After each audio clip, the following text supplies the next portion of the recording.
Hi everybody and welcome back.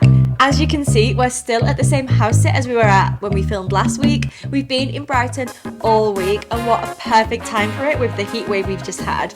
We've been on the beach, we've been in the sea, we've been on the pier. Leo has absolutely loved it here. Highly recommend Brighton. Now, this week's video is going to be all about how you can travel for cheap in the summer. Now, we all know that prices skyrocket in August, and for that reason a lot of people just don't travel because they think it's going to be so expensive, but it doesn't have to be. I wanted to put together 5 top tips for traveling on a budget during the peak summer months. So that's what we're going to do today. Now, we are currently house sitting.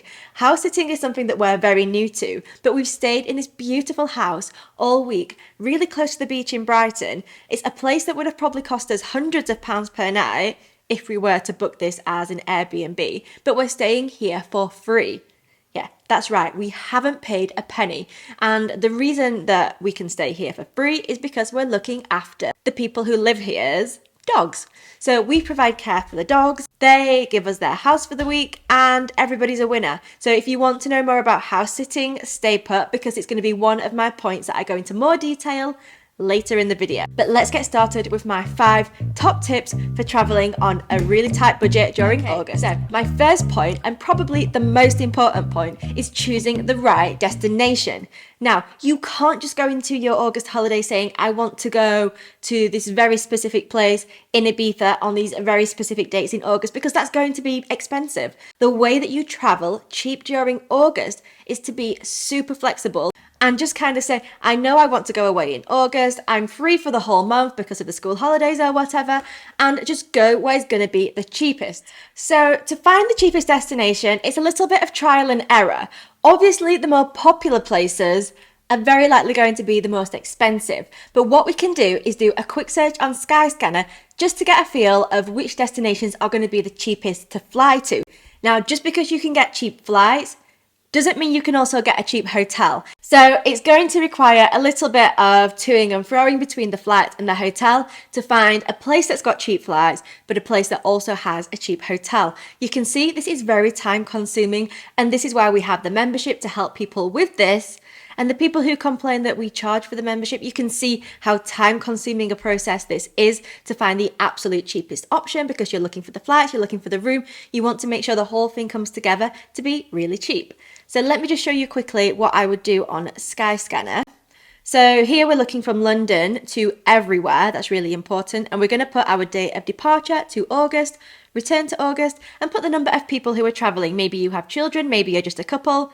Put that information in there and we'll do a search. And now that's going to bring up all the different destinations and the minimum price to go there. So if we have a look at France, you can see the cheaper options are less popular destinations. And then as we scroll down, we kind of get to the more popular destinations.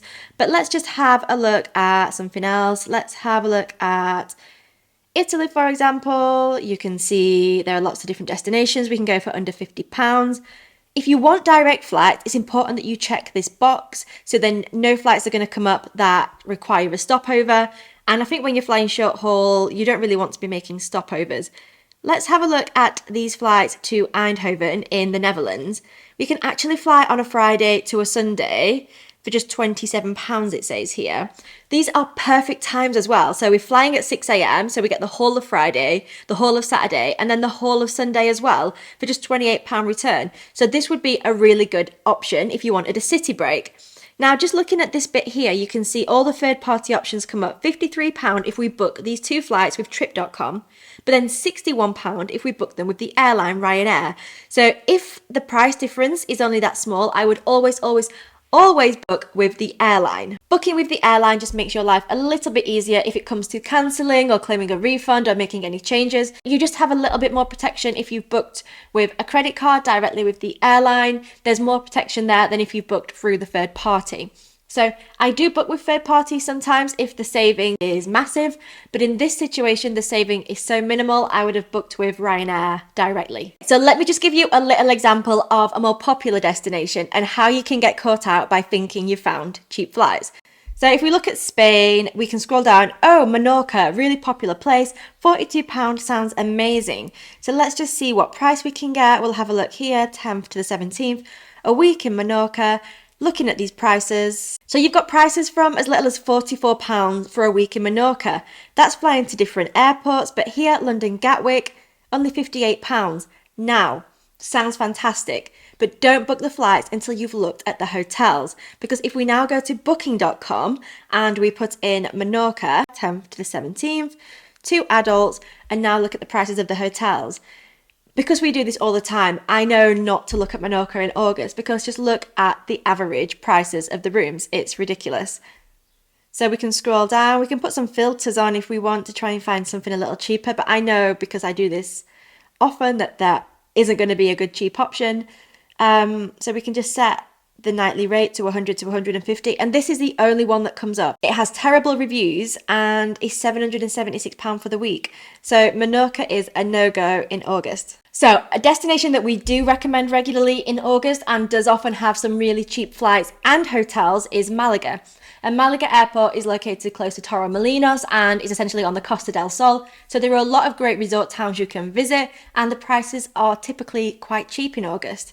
So let's just look at Skyscanner. I've done a search United Kingdom to Malaga just to give you an idea of which airports you can fly there from. And as you can see, there's a lot for less than £100. So if we just have a look at Glasgow, we can do 23rd to the 30th, £71, great price for August. Let's now open booking.com and see how much the rooms are. Do the search and all the hotels come up. Now what we're going to do is we can filter. Let's say we want a swimming pool. If that's important to you, we can put the swimming pool on there and then search from the lowest price first. Now, as you can see, they start from just £225 for the week, and that's with really good reviews. There's a lot of well-reviewed places here for really reasonable prices, a lot less than the 700, 800 that we saw in Menorca for somewhere really basic. So these are all fantastic. So just a few little side tips when you're booking your hotel. Think about what you're going to do for food. Now, if you really want to travel on a budget, having a kitchen or a kitchenette, just a place to prepare some of your own meals, even if it's just your breakfast or your whatever, just one meal a day even, is going to save you so much money compared to eating out. The other thing is, once you've found a place that you like, particularly if it's a small let, so like an apartment or a villa maybe, bigger hotels are often not as great at this, but it's always worth contacting the place directly and just asking if they have different rates for direct bookings. And the reason they do this is because booking.com, Airbnb, they take a substantial commission from the booking being made on their platform. So that can be 15%, even more. We rent a house in the Algarve and we will often offer lower prices for people who book directly with us because we don't then have to pay the 10-15% commission, and we can kind of split that saving between us and the client. Sometimes we'll just give that entire saving to the client because we're just happy to have the booking. So it's always worth to contact them and just ask about their direct booking prices. So we've spoken a lot about the destination and the accommodation. The next main point is when you're booking your flight. So we've just touched on that quite a lot actually, so I don't have a lot more to say about the flights, but finding a really good budget option is really important, but the cheapest price isn't always the best. Now, as you saw in the previous example, sometimes they will depart from one airport and return to another. Now, that can save you a lot of money, but if it's only saving you maybe £10-20, and that's going to cause you a lot of inconvenience getting to and from the airports, then it's not always worth it. The same with flight times. If you can get a flight that gets you there early on the first day and comes back late on the last day, that's giving you so many more hours on holiday, which is what's important here. If your flight gets you there late on the first day and then leaves early on the last day, you've lost a lot of time. And if the saving between the good flight times and the bad flight times is only £20-30, just think, is it really worth saving £30 and losing all of those hours of my holiday? So it's important to just do a lot of research and find the best option for you. So point 3 is about spending money. And you can find the cheapest possible trip in the world, and then you get on holiday and you start having breakfast, lunch, dinner out at restaurants. You start booking expensive day trips out. You use private transfers. You get taxis rather than the bus. And suddenly what was a really cheap trip, you get home and you think, how have we spent all this money? If you go with an open wallet, you're going to spend a lot of money. So we've already touched on preparing your own meals. You will save so much money by doing this, and you can still kind of eat the traditional food. Supermarkets are great. They'll have a lot of kind of pre-made meals, so you can still try amazing traditional food from where you are. You can still go out for some meals. I'm not saying just eat in the apartment the entire time. You can have a few nice meals out, and obviously you want to enjoy the food of the place you're at. If you don't want to cook your own meals, consider street vendors. So in Italy, for example, you can get a large, like big slice of pizza as big as your head for like €2.50.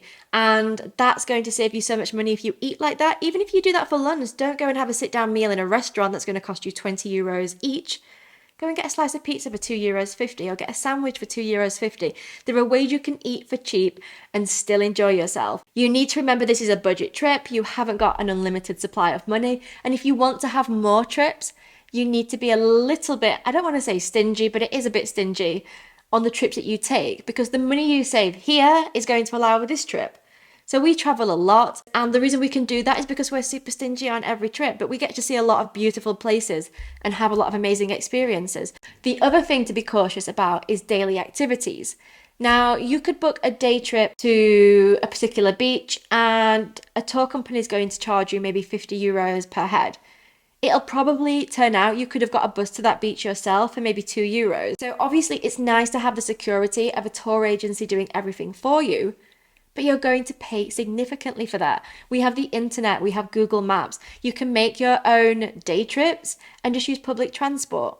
Book a hotel that's near a good walking route or near a beach, or at least near a bus stop or a metro, so that you can plan your own adventures and you'll save so much money. There are so many blog posts on one day in Naples, one day in Rome, or wherever you're going, and just follow the advice on the blog post. People have been everywhere. The internet has everything. So if you need tips, there will be something for you. The other thing worth looking into that we do and we use a lot in the UK are Tesco Club Points. Tesco Club Points are amazing. If you do your shopping and get your petrol at Tesco anyway, the points build up very quickly. And the points that you have are worth 3 times more in voucher form. So for example, when we go to see BB's World and Alton Towers, we always pay with our Tesco vouchers. £5 of Tesco vouchers is worth £15 of Alton Towers vouchers. So you can see how you can save a lot of money if you book your attractions using vouchers. You can also use your points on hotel.com.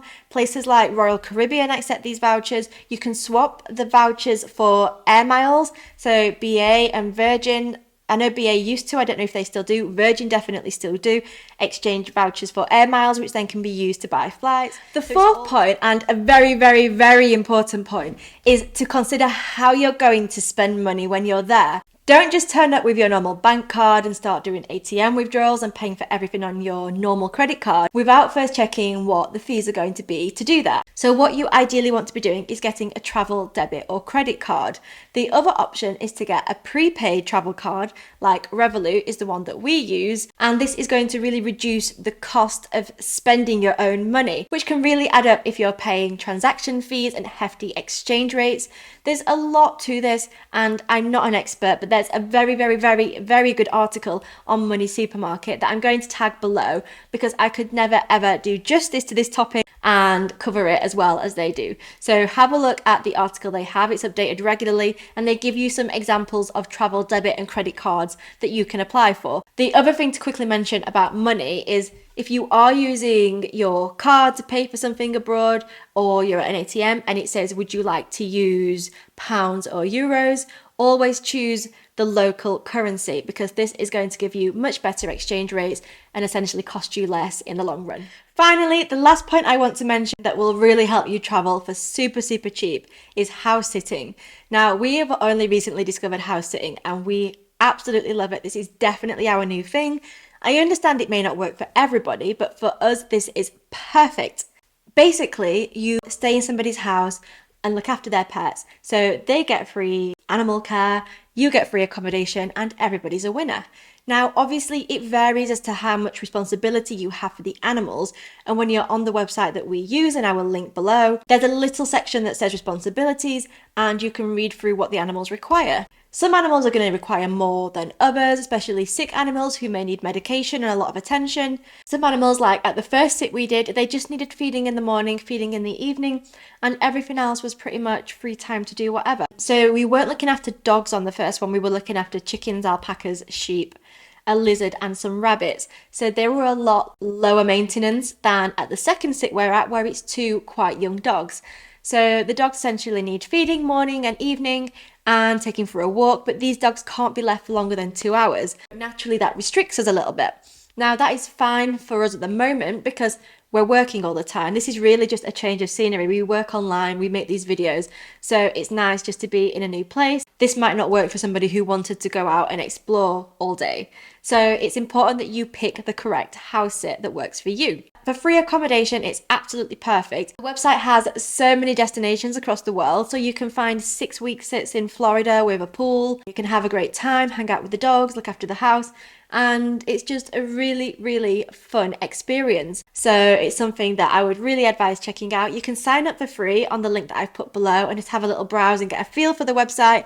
And then if you want to sign up, it's £100 for the year, which sounds really pricey. And at first I thought, gosh, that's really expensive. But when you consider that you're getting week-long stays for free, £100 for a week-long stay is really, really cheap. And if you're doing this throughout the year, multiple times, going around the world, you're really going to make your money back super quickly, and it's actually really good value. So I'm sorry that went on a bit longer than I'd planned, but I wanted to make sure I gave you enough information about each of the points. But essentially, in summary, if you can find the right destination with cheap hotel and flights, if you can limit what you spend when you get there, if you can be sensible in the way that you spend money and get a travel credit card, debit card, or a prepaid travel card, and then consider things like house sitting, where the accommodation will then be absolutely free. So I hope that has shown you that travel is still possible even in August, and there are ways to kind of get around it and do it on a budget. If you want any more tips, please leave your questions in the comment section. If you haven't subscribed yet, please do. It would mean the world to us. And if you haven't yet checked out our website, please do. I've put a link to that below. Essentially, we source really cheap flights and hotel combinations. It saves you loads of time having to do this yourself. We put the deals on the different deal pages. And if you're a member, which is £24 for the year, you can request as many custom trips as you like by just filling in the request a trip form, submitting it to our travel experts, and we will source the trip for you. As easy as that. So thank you for listening, and I will be back at 6 p.m. next Friday with a new topic. If you have anything in mind that you would like me to cover, again, write that in the comments. I like to film things that I know you guys want. That's what this is all about, giving you tips and giving you the information you need to travel more and spend less. So thanks again for listening. Bye-bye.